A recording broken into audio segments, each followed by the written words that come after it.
మిత్రులారా, మీ అందరికి తెలుసు, మరి మొన్న జరిగిన శాసనసభ ఎన్నికల్లో డిసెంబర్ 3 నాడు మనం అనుకున్న విధంగా మనం గవర్నమెంట్లోకి తిరిగి రావాలి, మనం తప్పకుండా మళ్ళీ కేసీఆర్ గారిని తిరిగి ముఖ్యమంత్రిగా చూడాలి అని గట్టిగా పట్టుబట్టి పనిచేసినాం. అందులో మీరు జూబ్లీ హిల్స్ లో బ్రహ్మాండంగా మీ ఎమ్మెల్యే గారిని అద్భుతమైన మెజారిటీతో గెలిపించుకున్నారు. మీ అందరికీ హృదయపూర్వకంగా ఇక్కడ కష్టపడి పనిచేసిన ప్రతి ఆడబిడ్డకు, ప్రతి అన్నదమ్ముడికి జూబ్లీ హిల్స్ లో మీ అందరికీ నా హృదయపూర్వకమైన ధన్యవాదాలు. సరే, మీరు జూబ్లీ హిల్స్ లో గెలిపించినారు. మొత్తం గ్రేటర్ హైదరాబాద్ పరిధిలో ప్రతి ఒక్క సోదరుడు సోదరి కూడా కేసీఆర్ గారి నాయకత్వం అయితేనే ఈ రాష్ట్రం బాగుంటది అని చెప్పి జీహెచ్ఎంసీలో క్లీన్ స్వీప్, మొత్తం ఒక్క సీటు కూడా వేరే వాళ్ళకి పోకుండా క్లీన్ స్వీప్ చేసి కాంగ్రెస్ ను బీజేపీని అడ్రస్ లేకుండా గ్రేటర్ హైదరాబాద్ కాడికి చేయగలిగినాం. కానీ దురదృష్టం, బయట గ్రేటర్ హైదరాబాద్ బయట కొన్ని జిల్లాలలో మనం అనుకున్న ఫలితాలు రాలేదు.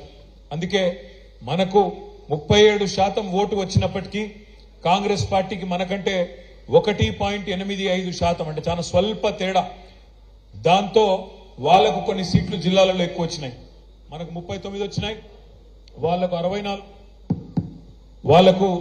64 సీట్లు వచ్చి వాళ్ళు గవర్నమెంట్ లోకి వచ్చినారు.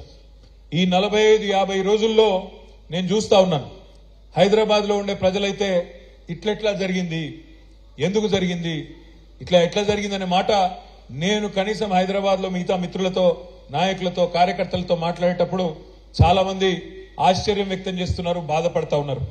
కేసీఆర్ గారు లాంటి నాయకుడు ఇవాళ ముఖ్యమంత్రిగా లేడు అంటే మేము జీర్ణించుకోలేకపోతున్నామన్నా అనే మాట కూడా చాలా మంది మిత్రులు చెప్తా ఉన్నారు.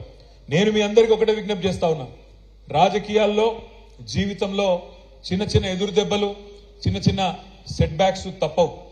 ఈ రోజు మనకు జరిగింది కూడా ఒక చిన్న ఎదురు దెబ్బ మాత్రమే, ఒక చిన్న స్పీడ్ బ్రేకర్ మాత్రమే. అంతే తప్ప దీని నుంచి మన మీద గందరగోళం అయిపోయి, మన మీద భయపడి లేదా బాధపడి ఇంట్లో కూర్చునేంత భయంకరమైన ఓటమేమి మనకు జరగలేదు. 39 సీట్లు ప్రజలు మనకు అప్పచెప్పినారు. 39 సీట్లు అంటే 119లో సరిగ్గా 3వ వంతు, 1/3 సీట్లు మనకు అప్పచెప్పినారు. 14 సీట్లు మనం స్వల్ప తేడాతో ఓడిపోయినాం. జుక్కలనే ఒక నియోజకవర్గంలో 1100 ఓట్లతో ఓడిపోయినాం. దేవరకద్ర అనే మరొక నియోజకవర్గంలో 1300 ఓట్లతో ఓడిపోయినాం.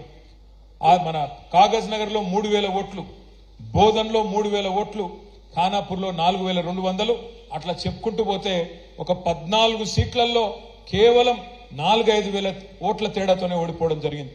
రాష్ట్ర వ్యాప్తంగా మీరు చూసినట్టయితే కూడా స్వల్ప తేడా, రకరకాల కారణాలైనప్పటికీ చాలా స్వల్ప తేడాతోనే మనం ఓడిపోయినాం. అదే హైదరాబాద్ కాడికి వస్తే అఖండమైన మెజారిటీలతో గెలిచినాం. 85,000, 72,000, 50,000, 40,000, 30,000 బ్రహ్మాండ హైదరాబాద్ లో మనం జయకేతనం ఎగరవేసినాం. ఇవాళ ఒకటే పెద్దలు చెప్తారు, ఎక్కడ కోల్పోయిన దాన్ని అక్కడనే వెతుక్కోవాలంటారు.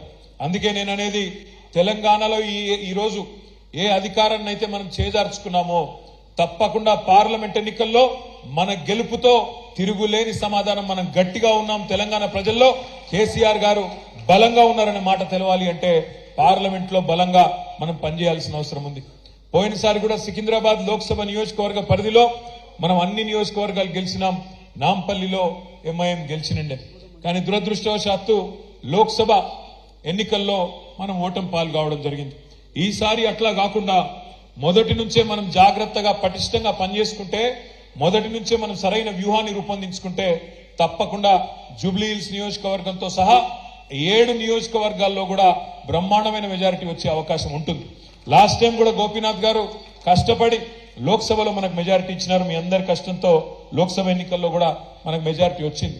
కానీ అనుకోకుండా వేరే చోట్ల మనకు రాకపోవడం వల్ల మనం ఓటమి పాలైనాం. నేను మీ అందరినీ ప్రార్థించేది ఒకటే, మనకు కాంగ్రెస్, బీజేపీ కొత్త పార్టీలు కాదు. కాంగ్రెస్ పార్టీ నైజం అయితే మీకు నాకంటే బాగా మీకే తెలుసు. మోసమే కాంగ్రెస్ నైజం, మోసం చేయడమే వాళ్ళ నైజం. మీరు చూస్తున్నారు ఎన్ని మాటలు చెప్పినారు.